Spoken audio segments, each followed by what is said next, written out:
Hey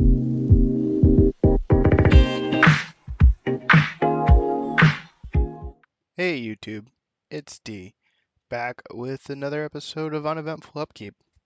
Today we're going to try something a little different. Instead of like going through the army progress on Cato from scratch or whatever, we're going to go over kind of like a unit review because I actually found that this was really interesting when I came across this, and it's the new balloons, or at least one of the balloons. Today we're actually going to talk about the Sky Bomber.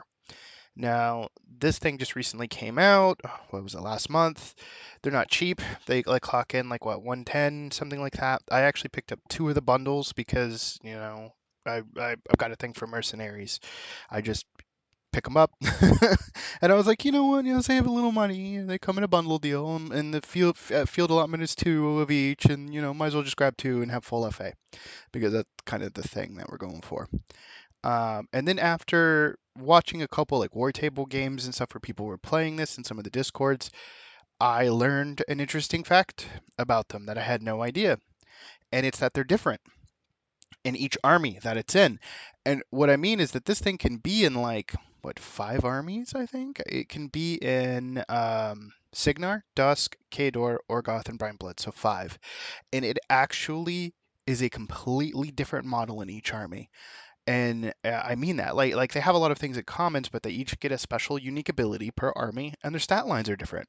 Um, their HP is the same. Don't get me wrong. They still have the same amount of 28 HP. They're still 15 points. They still have a lot of the same abilities like auto repair, which is during your control phase, you just get to heal it for D3 damage points. They all have flying high, I believe, which whenever you shoot them with ranged attacks, the attack is -3 range, and friendly models can move through it if they have enough movement to end past its base, and it'll lose that if it loses flight. And then they have propelled, which is just super funny, where this model that doesn't run, it can't aim, it can't charge, it basically can't do normal movements. But during its turn, you can advance it up to 12 inches during its normal movement, and then after it shoots and melees and all that jazz, whatever movement it had left, you can move it again, which is super cool. And then I think they all also have shooting gallery, where they get +2 to their ranged attack rolls against models within 5 inches of them. So you kind of want to like putt them up, shoot a bunch of stuff, and then putt them away, which is pretty funny. They're really good at hit and running. Another thing I didn't realize when it came to their weapon is that their heavy fire breather, their spray attack, is rate of fire too. When I first saw that, I just kind of like wrote it off, and I'm like, oh, that's cool. 12-inch, spray. That's good. It's PAL 14. It causes fire, and it is in continuous fire, and they're both, I think, pistols, so they can shoot and not care about that drawback. Um, but the rate of fire too is a lot more relevant than you'd think. And the fact that this thing's going to be up close and in your face when it does its thing, like it plays really awkwardly. And then, of course, the high explosive is just disgusting.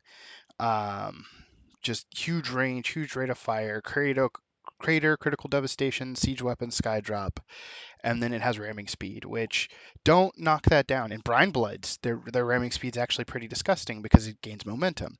The other four armies, it actually doesn't have momentum. It's pretty interesting. So I'm pulling up the Signar one now. Its unique ability. Oh, and their stat lines are totally different too. So the Signar one has a ranged attack value of 7. All the other ones have one of 6. So the Signar one is probably one of, well, the highest base shooting. I don't know if it's the best shooting. Honestly, I think that's probably the Orgoth one, but we'll get to that. Rat 7, Mat 6, Defense 13, Arm 18. So its Rat is higher than average. Mat and Rat average is 6, Defense average is 13, and Arm average is 18 on these. There's some outliers, and I think every field. Like for Mat, Brian's Blood hits harder. For defense, Dusk's is higher to up to 14, and for armor, Kador's is at 20. So they each have completely different stat lines in their own unique way. Um, I don't think any of them share anything with each other. Yeah, no, they all have unique stat lines. Check that out. So the next thing is we'll start with Signa. They gain evasive. Whenever they are hit with an enemy ranged attack, after that attack resolves, the balloon can immediately advance up to 2 inches whichever direction you want.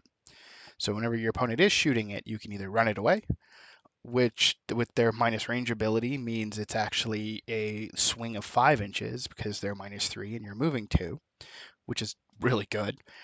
Or you can move it 2 inches closer to what you want to kill, which can put you in some very unique areas. Dusk works a little differently. They have a higher than average defense, which is good because they want you to miss because their special ability is Poltergeist. When an enemy model misses it with an attack, and it doesn't say ranged or melee, it just says an attack. Immediately after that is attack is resolved, you can push the enemy model D3 inches directly away from this model. So that's why its defense is a little higher. It wants you to miss so that it can push you away. And then Kador is, oh, by the way, Dusk is Mat and Rat 6, defense 14, arm 18, hence higher defense. Kador is Mat and Rat 6, defense 13, but armor 20 because it's Kador. Of course it's armor 20. Its ability is it Hindenburgs.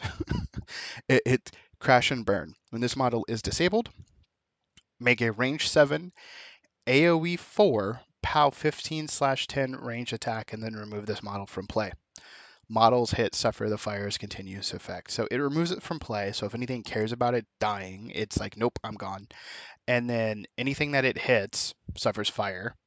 And then if you do hit them with the ranged AoE attack, they're on fire, which is also amazing. And the stat line's nothing to sneeze at. 1510 POW is pretty decent, you know. Then Orgoth.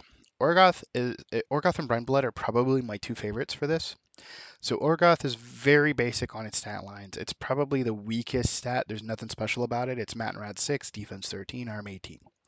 So it's lowest stat line out of all of them, but it has strafing run, which at the time of recording is actually misspelled. I did put in a report for that saying, hey, there's only one F in strafing, and I know it looks weird, but Google it.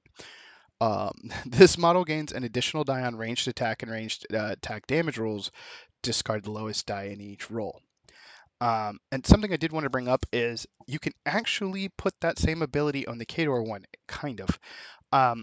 What's interesting about these things is whenever you do add them to your army, you'll notice that under their name, Sky Bomber, they actually gain the army tag. So I'm looking at the Signar one right now, Mercenary, Storm Legion, Battle Engine. So anything that deals with faction-specific stuff like Winter Corps or what have you will actually impart upon these balloons. So if you look at ECAT, I think her Invocation of Wrath. Yeah. While in the spellcaster's control range, friendly faction models gain an additional die on attack rolls. Discard the lowest die in each roll. Invocation of Wrath lasts for 1 turn. So the balloon will gain faction-specific buffs because it does become a faction model while in that unique faction's grouping. So the Orgoth one, though, it just has it by default.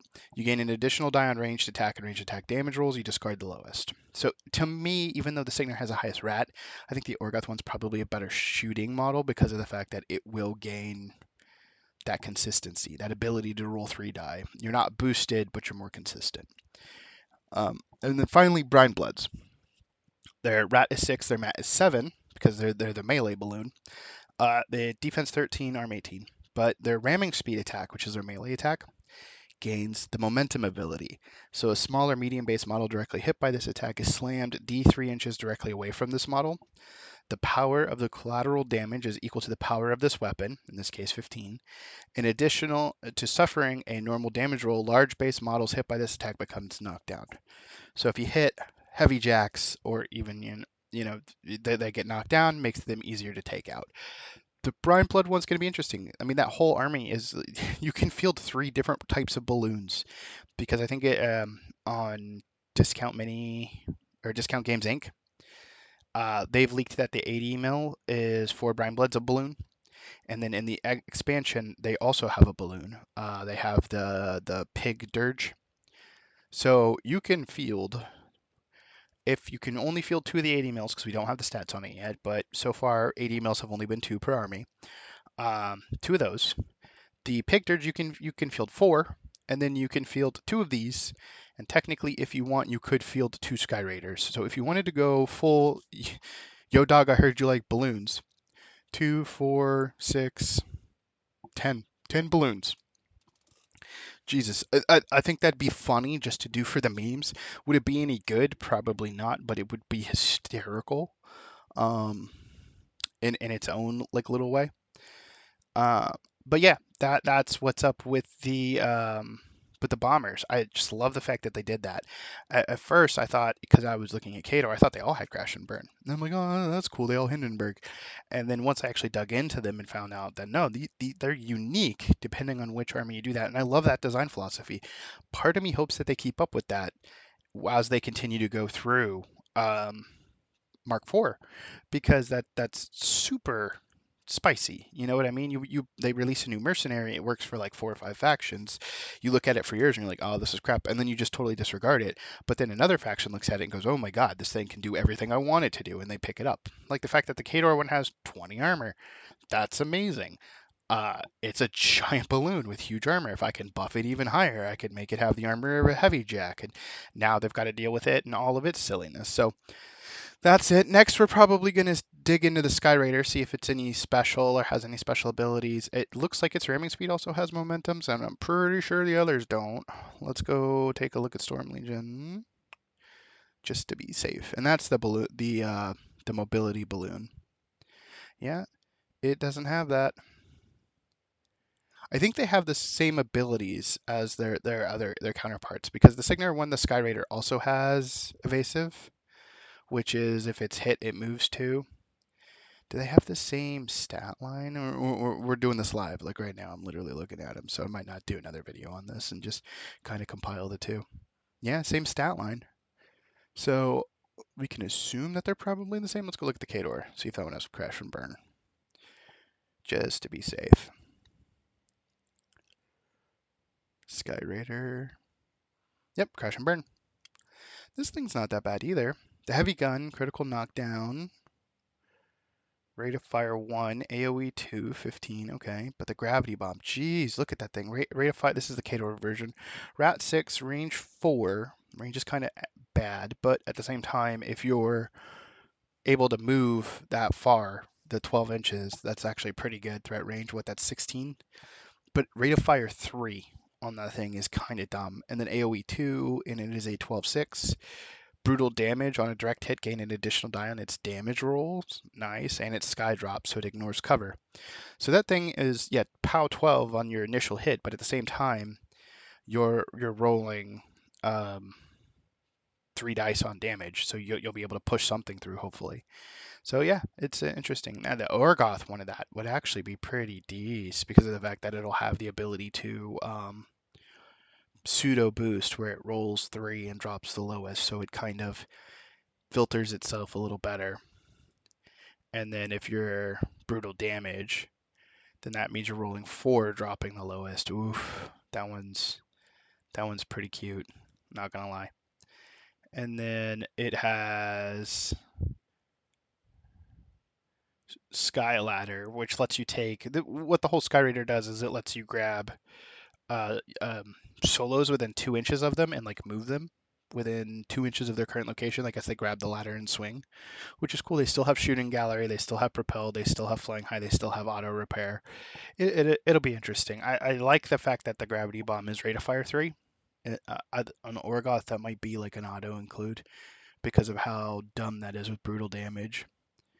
Even critical knockdown, there's still pistols. You don't get the fire, which is relevant in some cases. But yeah. Anyways, um, yeah, take a look at them if you haven't. See if they work for your army or your strategy. Each one is different, and I didn't know that, and maybe you didn't know that, and now you do.